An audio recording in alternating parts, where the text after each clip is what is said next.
Ini ang Digicast Negros X, ang top 10 nga mga balita sa Negros Island region. Ang amon ni gadulong sa inyo, kagyan natin nga mga top stories of the day. Today is May 15, 2026. It's a payday Friday. Fact-finding team nagsiling may mga violasyon sa international law kag war crime sa natabo nga encounter sa Banuas ang Tuboso. Driver sa pick-up na heart attack, 3 ka motor kag salakyan nagkalabungguan. Rider pilason sang ginhaboy sa botelya sa highway sang Ibim, Bagalona. Makahuluya ang natabo sa Senado sunod sa gobernador.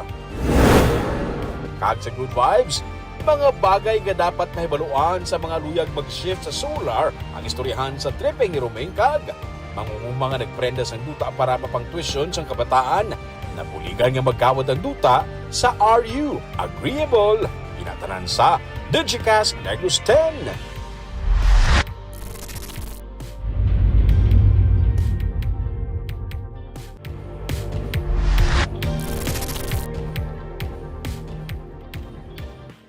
Sa number 10, send-off ceremony para sa malapit sa 300 ka mga delegates ng Bacolod City para sa palarong pambansagid patigayon kay Inasangaga. Kapin sa 20,000 pesos ang nabaton sa mga atleta kag coaches gagikan sa Bacolod City nga mangin tiglawas sa Negros Island region para sa palarong pambansa 2026 nga pagahiwaton sa Agusan del Sur. Lakip diri masobra sa 6,000 pesos nga playing allowance, 4,000 pesos nga food allowance kag 9,000 pesos nga training allowance. Samtang ang mga delegates naman nga hindi pagupod sa mga billeting areas nga ginhanda sang DepEd NIR ang ginatagan man sang dugang nga allowance sang syudad. Kay Inasangaga, ginpangunahan ni Mayor Greg sa tayang send-off ceremony. Sa 286 tanan ka mga delegates, formal man nga nagbaton nabaton sa mga atleta ang ilang mga uniforms gikan sa syudad. Ang mga players sa football, softball kag baseball ginatagan sa mga specialized nga mga sapatos. Ginpahayag man sang alkalde nga maghahatag ng syudad sang incentives sa mga makakuha sang medalya sa palarong pambansa. Magasugod ang kompetisyon sa Mayo 24 tubtob Mayo 31. Buwas nga adlaw, amat-amat na nga magabiyay padulong sa Mindanao ang mga atleta para makahanda sa ilatag sa mga sport events.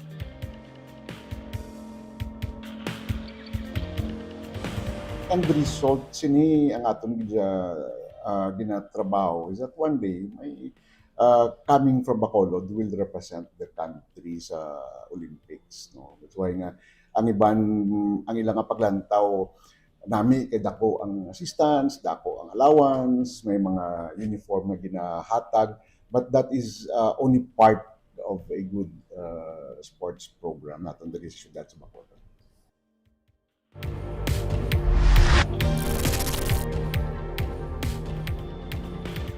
Sa number 9, tigayon na nga nagtakop ang filing sang income tax return para sa 2025 sining nga tuig.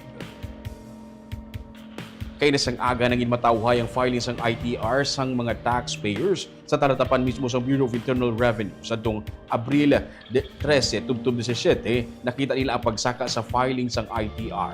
Sunod kay BIR Negros Island Region Director Christine Juliet Chua, ang pag-extend ni President Ferdinand Marcos Jr. sang deadline sang filing sa May 15, tigayon man nga nakahatag sang tion sa mga taxpayers nga naalang-alang man sa April 15 deadline dalaayan sang kasakuon kag sang pagpanghangkat man tuga sang pagtimbuk sang presyo sang gatong damlag pa.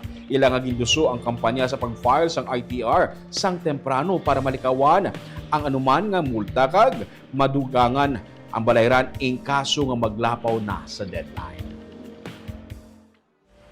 During sa yung week ng ng filing ng April 13 to April 17, doon namin nakita na mataas yung volume ng nag-file. Oo, doon siya mataas ang volume. And then unti-unti siyang bumaba. At ngayon final week namin medyo tumaas. Oo, nagpakuha ako ng statistics kanina. So medyo tumaas na siya ngayon kasi nga ito na yung final. So usually talaga kapag yung huling araw kadalasan nandoon na nandoon na yung mga magpupunta na ng opisina namin.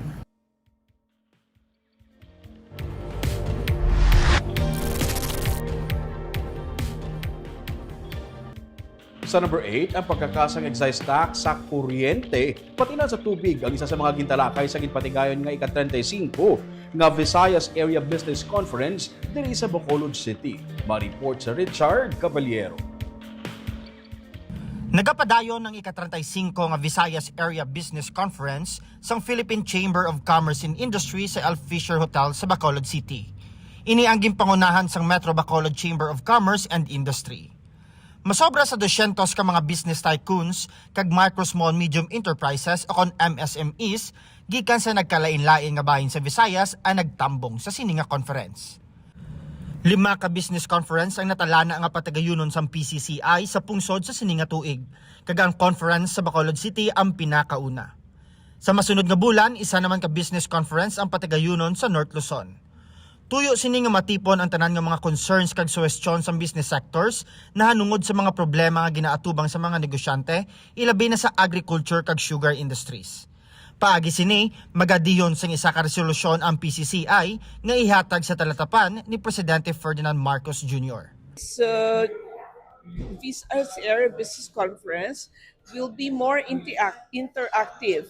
So our chambers will be able to raise their concerns, suggestions, they were able to recommend resolutions, and these resolutions will be studied by the Philippine Chamber of Commerce and Industry National, and it will be submitted to the Office of the President of the Philippines. Nangin dinapit nga bisita si Senator Risa Hontiveros. Yara man ang presensya sa mga local leaders sa Visayas. Sa speech ni Hontiveros, iya ginpabutyag nga iya iduso sa Senado ang pagkakasang value-added tax sa system losses. Kag ini ang ginkalipay man sa mga nagtambong. Nagahaylo man ang PCCI sa gobyerno nasyonal nga kung sarang kakason ang excise tax sa mga basic utilities kaangay sa kuryente kag tubig, agod makahagan-hagan sa gasto sang publiko. Ikakason niya ang VAT on the system's losses. So it depends on the utility companies actually because they have VAT on systems losses. So that is why we are encouraging all the people to really observe laws and guidelines kag hindi mangawat kuryente, no? Nagapati man ang PCCI nga dako nga pagpanghangkat sa business sector sa karon ang nagapadayon nga kinagamo sa patag sang politika. Suno kay Carbon, ang nagapadayon nga komisyon sa Senado ang isa ka red flag para sa mga foreign investors. Apisar sini nagapanindugan ng PCCI nga kinahanlan may manabat sa nagakahilitabo sa karon sa Pilipinas. President of the Chamber, Philippine Chamber of Commerce and Industry, President Ferrer, made a stand that impeachment trial should go on. Okay? Regarding the arrest of Senator Bato de la Rosa, there is a procedure for that. And if it is an order or a warrant arrest coming from the ICC, then all we have to do is to observe the correct process of serving the warrant of arrest to senators. Sometimes every one of us should be accountable of our actions. Sa Bacolod City, ginakabig sang MBCCI nga isa sa pinakadako nga economic driver sa karon amo ang BPO industry nga nagahatag sang oportunidad sa madamo nga mga Bacolodnon. Richard Caballero para sa Digicast Negros.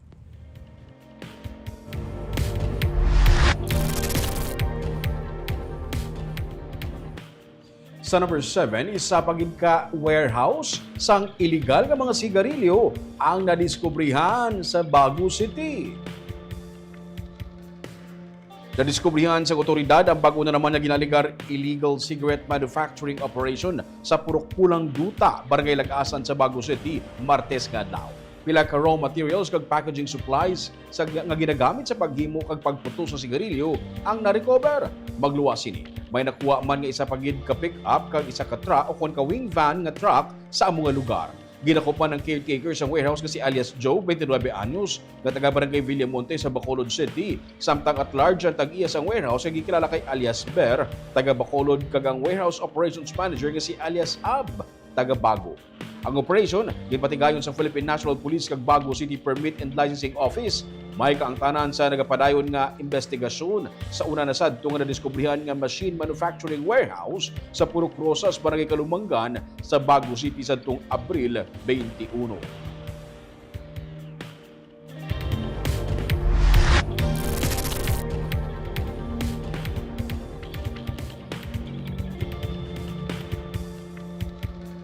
Sa number 6, isa ka rider ang pilason matapos ginhaboy sang botelya kag bato samtang nagapadalagan sa motorcycle o motorsiklo sa may highway sa banwasang Ibi, Magalona. Sa social media post ang rider nga si Rolin Aligarbes iyagin paandaman ang mga nagalabay ilabi na sa kagabihon kag kaagaon sa area antes sang Bangga Alakaygan, banwasang Ibi, Magalona matapos siya nga napilas tungod niigo sang mga botelya kag bato. Suno kay Aligarbes, Huwebes ang gabi, nagabiyahe siya sa dalan circumferential papauli halin sa Bacolod City. Sang may mga tawo nga nagpang-tripping paagi sa paghaboy sang botelya kag bato. May nagbalabag nga dako nga bato sa tunga sang dalan antes siya ginhaboy. Nagpasalamat si Aligarbes nga wala siya maigo sa ulo tungod naka-helmet siya. Apang nakaangkon siya sa mga pilas sa abaga. Gisiling ni Police Captain Giancarlo Mania, hepe sang Ibi, Magalona PNP, samtang ginahulat nila ang complainant nga magpa-record, ilagi na pandaman ang insidente kag kung ginapadalman na nila ang insidente kag naghahimo na sang tikang agud balikawan ang kasubong nga hitabo. Nakipag-coordinate po kami sa mga barangay officials na mag-focus ang mga barangay tanod, yung mga BPATs po na nag-duty, nagro-rubing sa gabi. Meron na rin po kami dating mga nakuwang ilang reklamo na may nagkakarera doon. Then pag rumisponde po ang ating kapulisan is nakaalis na rin po, nakatakbo na rin yung mga pailan-ilan na nare-reklamo doon. Kaya medyo malayo po talaga dito. Kaya yun po ang hiningi kong tulong talaga sa mga kay chairman do, kay Kapitan Bot, sa mga tanod na sana makatulong namin silang manuway po ng mga kabataan doon. At katulad po na to, may bagong report sa amin na may insidente na naano ng bote po.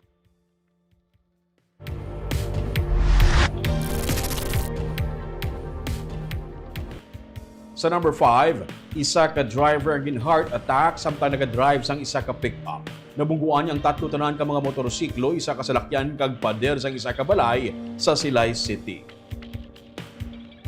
Napatay bangod sa suspected heart attack ang driver sang Ford Ranger pickup samtang tatlo ang pilason matapos niya mabungguan ang tatlo ka mga motorsiklo kag isa ka expander antes ini mabunggu sa pader sang isa ka balay. Nagluntad ang mga insidente sa J. Pitong, corner Bonifacio Street sa Barangay 4, Silay City mga alas 11:30 sang aga Huwebes nga adlaw. Nagwa sa investigasyon nga gikan sa Rizal Street padulong sa Silay Airport ang direksyon sa pick-up sang bulpilang nadulaan sa kontrol ang driver nga si alias Danny, 65 anyos, sa rason nga nasag-idan sini ang SUV nga nagabiyahe sa piyak nga lane. Nabungguan man sa pick-up ang ginasundan nga Yamaha Mio nga may duha ka mga nagaangkasanay kag ang Honda Click nga may isa ka rider. Nakaangkon sa mga pilas ang tatlo ka mga nagasakay sa motor kag gidala sa Silay Hospital. May naulamit pagid nga isa ka motor nga nagaparking sa igad sang dalan sa atubangan sang isa ka kanan-an. Samtang gidala sa Teresita Lopez San Antonio Provincial Hospital ang driver sa pick-up apang gideklarar ini nga patay na.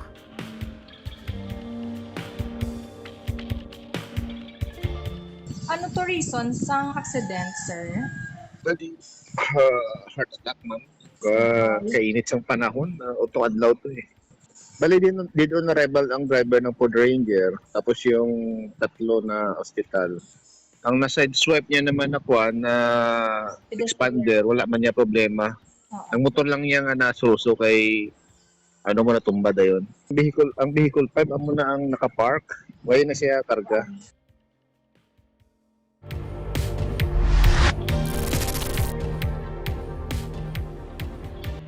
Sa number 4, sa banwasang hinigaran, masobra sa 2,700 ka mga mangunguma nagbaton sang fuel subsidy. Nagpila masobra sa 2,700 ka mga mangunguma sa banwasang hinigaran agud magkuha sang 2,325 pesos nga fuel subsidy Biyernes nga adlaw. Gitpatigayon sa Department of Agriculture and Distribution sa Presidential Assistance for Farmers and Fisher Folks Program sa covered court sa Barangay Gargato sa Hinigaran.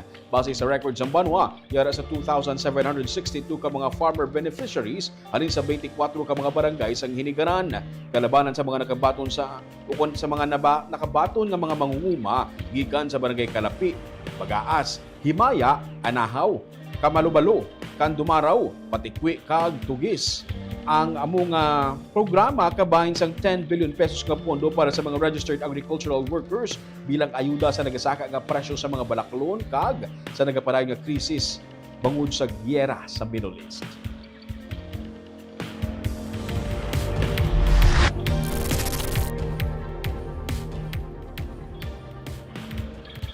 Sa number 3, Bacolod City Mayor Greg Gasataya nagmando na sa contractor sang Mascara Coliseum nga tapuso na ang among proyekto sini nga tuig. Ginataga na sang final notice ni Bacolod City Mayor Greg Gasataya ang contractor sang Mascara Coliseum nga Jedgers Construction Corporation. Ginmando sa alkalde nga kinahanglan nga natapos na nila antes magsugod ang Mascara Festival sa Oktubre sini nga tuig. Sunod sa alkalde, yara pa lang sa 74% ang completion sang among Coliseum nga nahamtang sa duta nga gindonate sa pamilya Yanson sa Bacolod City Government sa Barangay Alihis.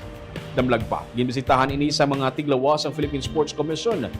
Kung tigayon nga mahuman ini sini nga tuig, plano sa syudad gagamiton ini bilang isa sa mga playing venue sa palabuton nga Batang Pinoy 2026 sa December. Nagalaom man si Gasataya sa posibilidad nga diri hiwaton ang masunod nga Mascara Arena Dance Competition kag ang graduation rites sa masunod nga batches sa Bacolod City College.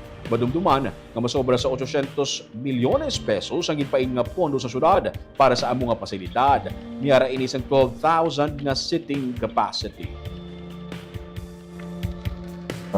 Their commitment, and I already gave them a stern and final notice na that should be finished not later than what is required sa ilang kontrata. So hopefully before October matapos na siya. So ma-expected ang Mascara dance dito? Ma-discuss man kanya na with the organizers kung anong ilang plano. Nga ito, importante lang matapos ang Coliseum after so many years.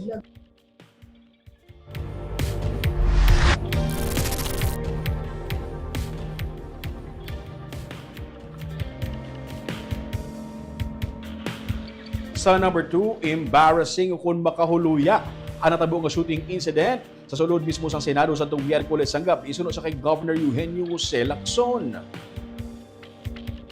Kung ano gid man na natabo ang dapat nga mausisa sunod sa gobernador. Naguba sini ang imahen sa Senado kag nagalaom siya nga tigayon maka-recover ang legislative body. Hindi lamang sa pungsod na saksiyan ang natabo kundi sa bilog nga kalibutan.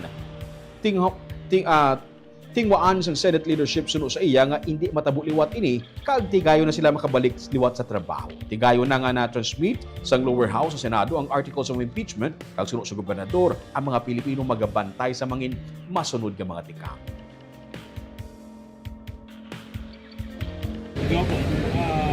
How would you describe what happened in one word?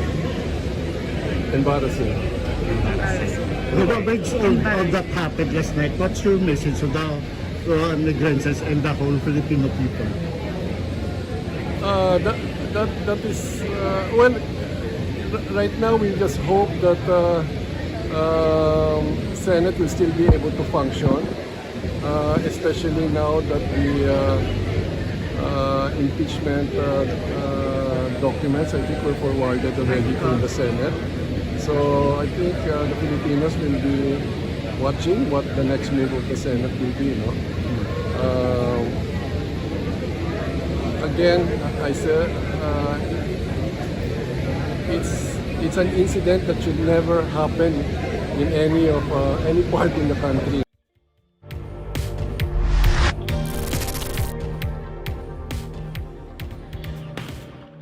Kag sa numero 1 sa mga balita subong adlaw. Ginpresenta kaina sa media ang resulta sang fact-finding kag solidarity mission ini may angot sa natabo nga enkwentro sa banwasang Tuboso nga ginkamatay sang 19 tanan ka mga persona.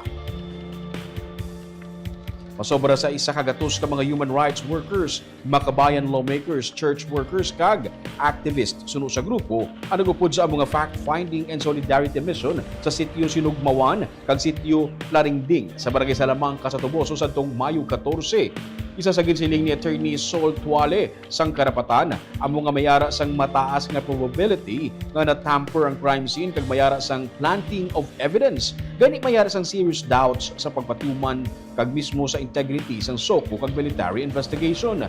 Ehemplo na diri suno sa iya ang mga litrato nga nagaginuwa nga ang mga nagkalamatay makita nga nagakaya pero ang mga gunshot wounds yara sa ilang likod.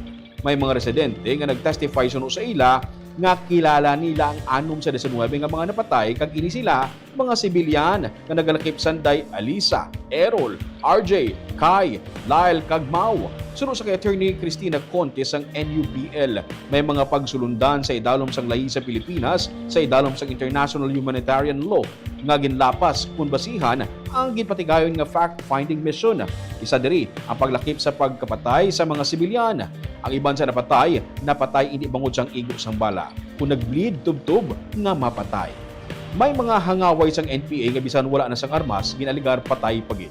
Suno sa kay ACT Teachers Party List Antonio Tino nga kabahin man sang team ilang nga ginapakamalaot ang natabo. Nagapanawagan sila sa hustisya kag investigasyon pagbalik liwat sang peace talk sa NPA kag pagtutok sa ugat sang konflikto. Sa piyakabahin, ang mga residente kag barangay officials sa Salamangka ang nagpatigayon sang peace rally kung saan ila ginapakamalaot ang kalakasan nga ginatuga sang CPP-NPA sa ilang lugar. Sa lahat ng ulas nito, kailangan mo po ng dagdag impormasyon.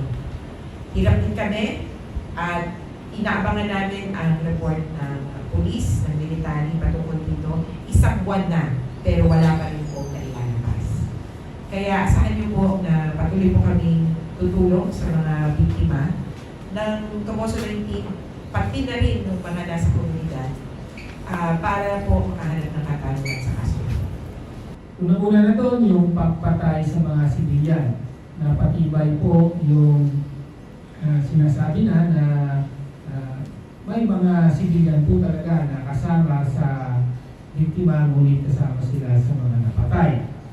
Pero hindi lang po doon. No? Kung hindi kahit sa mga combatant, yung mga NPA ay meron din indikasyon na paglabag sa loss of war crimes, yung binabanggit kanina, or de combat at iba pa. So unang-una, kinukundi na natin yan. Pangalawa, ang pinakamahalaga po ay ang demand para sa hustisya. So, nangangailangan po ng mas pasusing investigasyon.